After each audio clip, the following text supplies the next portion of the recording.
नमस्ते नमस्ते नमस्ते। तपाईहरुको फेभरेट कलर कुन हो? रङ नीलो।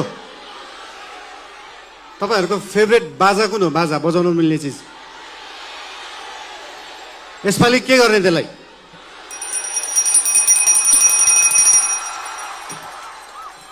अघि प्लेनबाट ल्यान्डिङ गर्दा गर्दा एउटा कुरा नोटिस गरिरहेको थिएँ।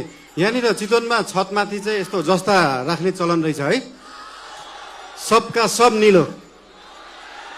जिस्काउनलाई राखे जस्तो। कसलाई जिस्काउनु भएको त्यसरी?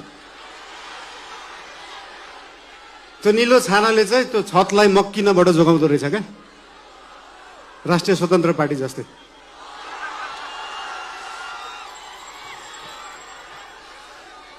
चितवन अघि झर्दै गर्दाखेरि एकजना भाइले भन्नुभयो, दाइ देशभरि जाँदाखेरि जसरी टुरिज्म प्रमोसन गर्नु भएको थियो एकचोटि चितवनको पनि टुरिज्म प्रमोसन गरिदिनु होला भनेर।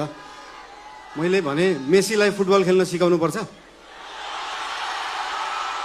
रोनाल्डोलाई फुटबल खेल्न सिकाउनु पर्छ। हाम्रो चितवनका हाम्रा थारू समुदायमा भएका होमस्टेहरू रिसोर्टहरूमा देख्न सकिन्छ कि यहाँको उत्पादन, यहाँको लुगा, यहाँको म्युजिक, यहाँको खानेकुरालाई कसरी उहाँहरूले टुरिज्म प्रमोसनको लागि उहाँहरूले विश्वमा चिनाउनु भएको छ। त्यो हेर्दाखेरि चितवनले चाहिँ देशलाई टुरिज्म प्रमोसन सिकाउनुपर्छ। घरमा खाने आफ्नो लोकल खाना, आफ्नो लोकल परिकार घरमा खाने, त्यो लोकल परिकारलाई एउटा इन्टरनेसनल क्युजाइनको रूपमा उहाँहरूले प्रस्तुत गर्न सक्नु भएको छ। त्यो पुरै देशले सिक्न जरुरी छ। सिकाउने हेन त चितवनवासीले पुरै विश्वलाई टुरिज्म प्रमोसन। राम्रो कुराहरू यहाँको ठाउँहरूको धेरै छन्। एउटा समस्या रहेछ यहाँ, हरेक वर्ष न्युजमा देख्न पाइन्छ किसानले बाटोमा दुध पोखाएको, तरकारी फालेको। त्यो के रहेछ भन्दाखेरि किसानले सही बजार नपाएको, किसानले सही मूल्य नपाएको एउटा समस्या रहेछ।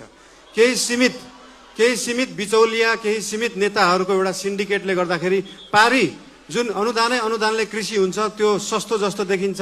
त्यो सस्तो तरकारी यहाँ ल्याएर यहाँको किसानको मूल्य चाहिँ महँगो जस्तो देखाएर एउटा भ्रम सृजना गरेर किसानलाई मार्ने काम भएको छ। त्यो रोक्न जरुरी छ।